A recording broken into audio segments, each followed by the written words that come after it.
Hello everyone, it's Keisha, welcome back. The other day I was watching Amy from the YouTube channel John, and she had this laying on her desk.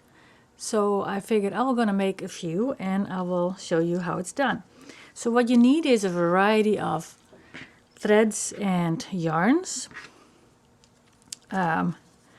This is from Anchor, just the embroidery floss. This is wool embroidery floss. This is crochet yarn. This is also embroidery or crochet yarn or thread. This is wool cotton thread. It's quite thick, and as you can see, I think it is too thick. And some more wool. And I've used Gutermann sewing thread as well, just to show you what happens. I'm using this punch. It's a scallop circle punch. This one is 1/3. And if you don't have a punch and you've been thinking about getting one, I would highly recommend this one because it gives a nice shape. And if you've watched some of my videos, I made these embellishments and I used a scallop circle as a background. You've been needing a little bit of glue, Scotch tape, some packaging material, this is for the base, and some pretty papers, as in this is wallpaper or anything else, book page that you can find. Here I have a calendar, so what you want is not too busy. And maybe you can get one of this one out here, or this. This will be too busy and then you won't be able to see the stitching you're doing. Okay, I'll be cutting out one over here. And I like to place my punch upside down so that I can see where I'm going. Punch it out. And then you want a packaging material because you need to make it sturdy. This is too flimsy to hold your stitching. Okay, so that's that. Now we're going to glue them together. Doesn't really matter which side goes to what. And I'm using Aleene's Taki glue, as always. This is from a Dutch packaging material to make oliebollen. We usually have that during the New Year's Eve. Okay, place them on top of each other. Move them around a little bit so that the glue is distributed evenly. Okay, cap your glue. And because this is a dark base, I'm going to use this thread. So I'm going to secure this to the back with a little bit of Scotch tape.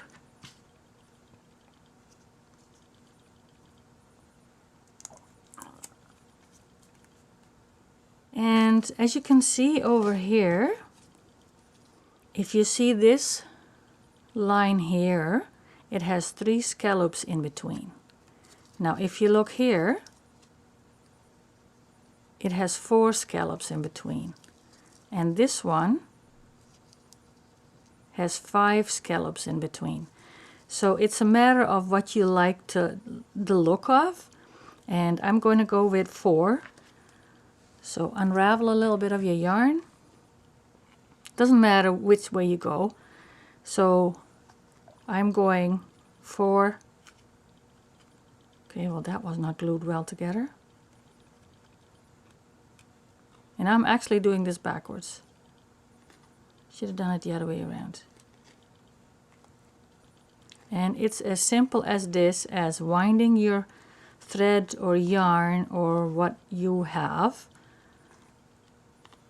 around and around, making sure that it's 4 scallops every time.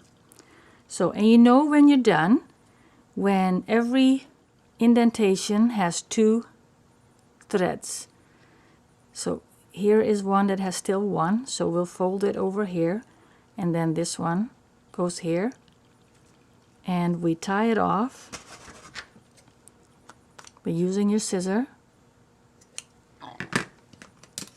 And again, a tiny little bit of tape. And that's all there is to it. Okay. Now, depending on what you have, so this is done with sewing thread.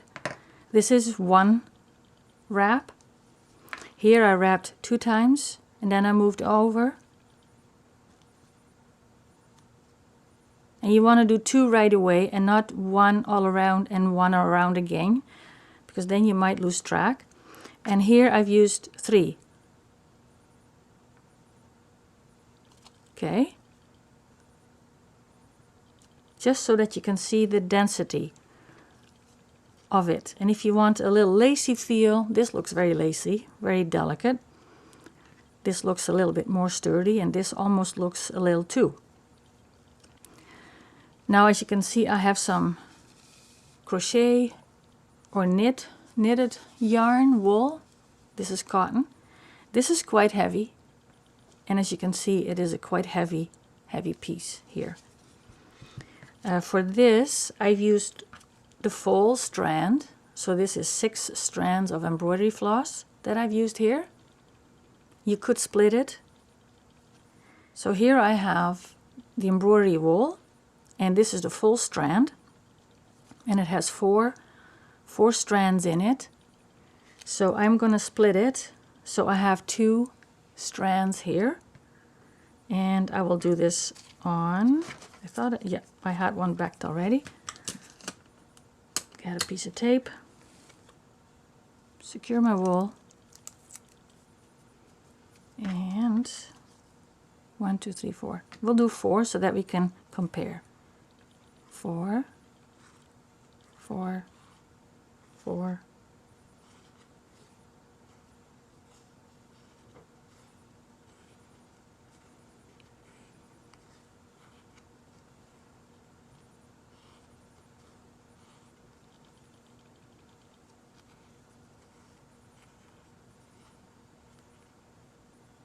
Well, look at that, exactly the same length. Hoi.